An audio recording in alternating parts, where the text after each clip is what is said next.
today is my first video on my political channel here, and I just want to welcome everyone here. This is are the musings of a lunatic, so listen at your own peril. That being said, I'm just here, like I said, to spread my opinions on things that I agree with or don't agree with regard to politics, and I'm glad you're here to join me.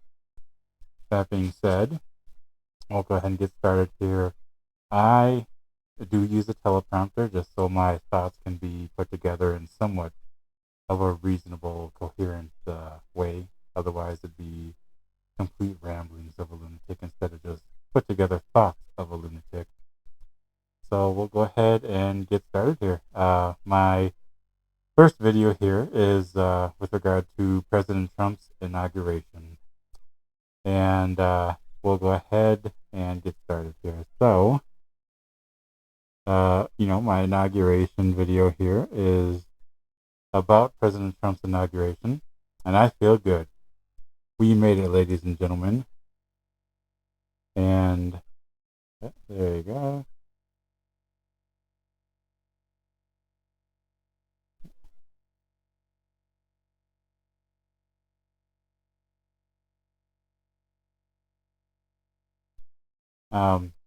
My inaugural videos about President Trump's inauguration. And I feel good about it. We made it. The 4-year national nightmare is over.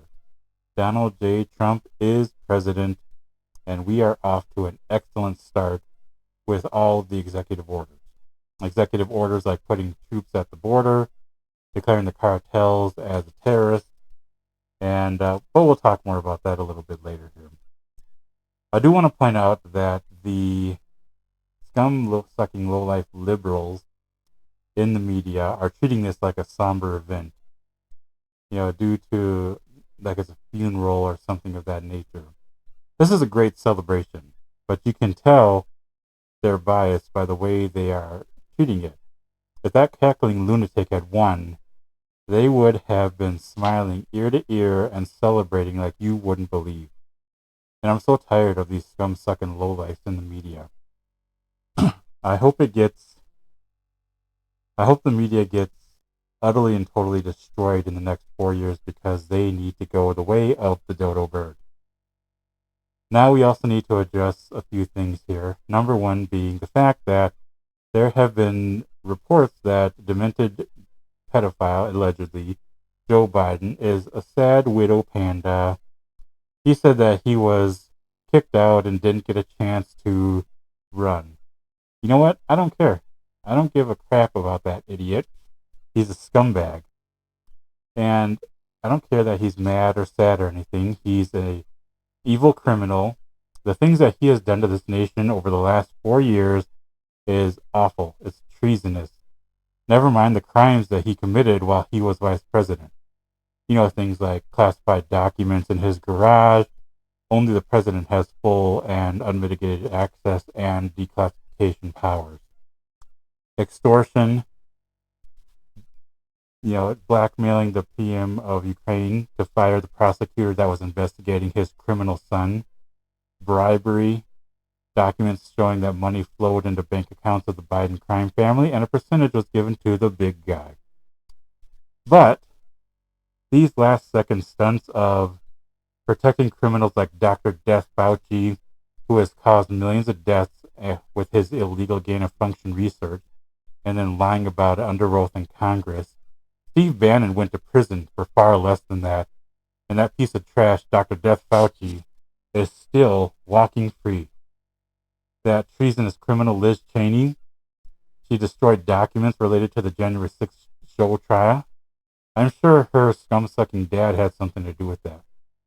And I will say that, say what you will about the guy. I actually used to like him. And also, pardoning that J6 committee, all those scam artists on that committee that were I'm hoping President Trump can find a way around that and get these fools arrested and put in prison for the rest of their worthless lives. But unfortunately, it's probably not looking very good on that. I do still hope that they investigate these lowlifes so we can know everything that these criminals did in great detail. So needless to say, I'm not going to shed a tear when Father Time runs out at the clock on that Joe Biden scumbag. Now back to the actual inauguration. One thing I'm not happy about is that bottom-feeding trash bag Amy Klob Bitchar giving a speech at the inauguration. That piece of trash should not have been in charge of the inaugural committee or giving a speech at the inauguration because she's a party to the enemy. And yes, I'm calling the Democrats the enemy because they support criminals. They love criminals, they love illegal immigrants, and the death and destruction they bring. And I could go on and on. That really angers me that she didn't do President Trump or his voters justice. She's treating his inauguration as some kind of a somber event here as well. She's putting she is putting in her far left extremist, not so subtle digs at President Trump. And this piece of trash is saying, oh, he better be faithful to the Constitution, sending that dog whistles to her scumbag leftist idiots about democracy as if he's the enemy of our nation. I'm so angry that this piece of trash gave a speech before President Trump's swearing in, telling people to stand their ground. This should never be allowed to happen again, where the enemy from the opposing party is allowed to give a speech before the president is sworn in. This makes me infuriated that this degenerate scumbag was able to give a speech in the first place. Not to mention, she's sitting there going through these stupid lies like, oh, this is the people's house. Okay, then why were people barred from entering the Capitol on January 6th in the first place? Okay, don't call it the people's house if you control who has access to it. Okay, this is where the people's power is. No one believes that at all. All those scum-sucking politicians, including some Republicans, are there for themselves and not for the people. Only a few are there for us. But I digress. Then she ends it with God bless America, like she believes in God. That evil, degenerate piece of trash, and most people in her party most certainly do not believe in God. Otherwise, they wouldn't be doing what they're doing. They really should have put someone up there who supported Trump, who was happy that he won and not this evil traitor. So, next time, I hope that they get that changed. I am glad, however, that we at least had Senator Fisher from Nebraska say something after and at least giving props where props are due and giving the proper honor and respect that the voters have placed upon them.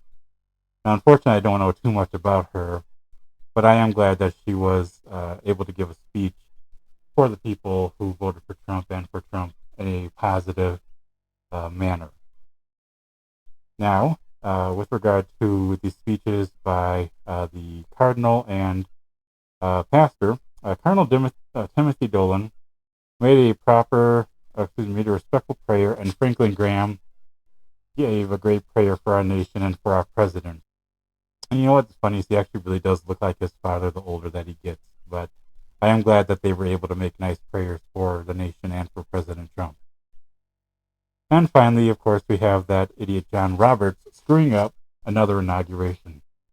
Why that moron is allowed to do that in the first place is beyond me. Yes, I do know he is the Chief Justice, but I'm still not happy about it. I really wish that Bush would have selected an actual conservative.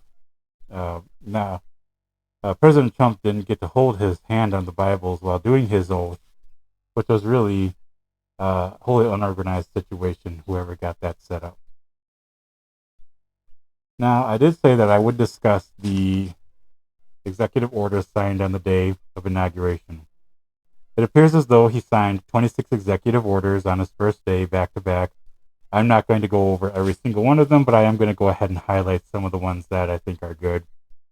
The initial rescissions of harmful executive orders and actions, that's of course referring to Joe Biden's last second and other awful executive orders. Restoring freedom of speech and ending federal censorship, another great one, not having our corrupt government interfere in our speech. Ending the weaponization of the federal government, again, another great one to protect our citizens from these liberal scumbags.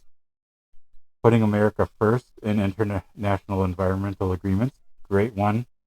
Not having us beholden to things like the Paris Agreement and other trash like that. Withdrawing the United States from the World Health Organization, another great move. That's just another leftist organization. Holding former government officials accountable for election interference and improper disclosure of sensitive governmental information. This is just going against those scumbag intelligence agencies that claimed the Hunter Biden laptop was fake. Unleashing American energy, great. We can get these gas prices down soon. Hopefully we'll be back to $1.24 at Sam's Club.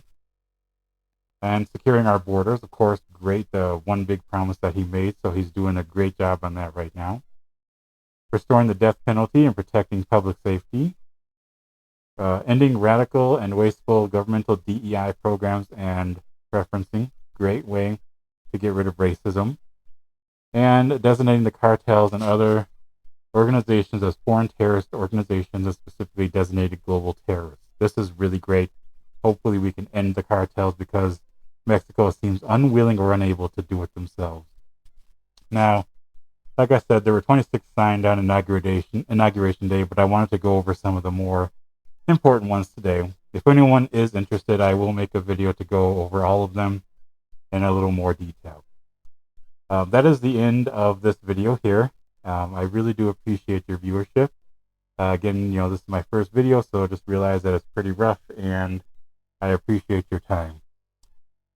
And if you can, go ahead and give a subscription. One subscribe, I'd appreciate it. If not, no big deal. I appreciate that you watched anyway. And I hope you all have a great day. Thank you.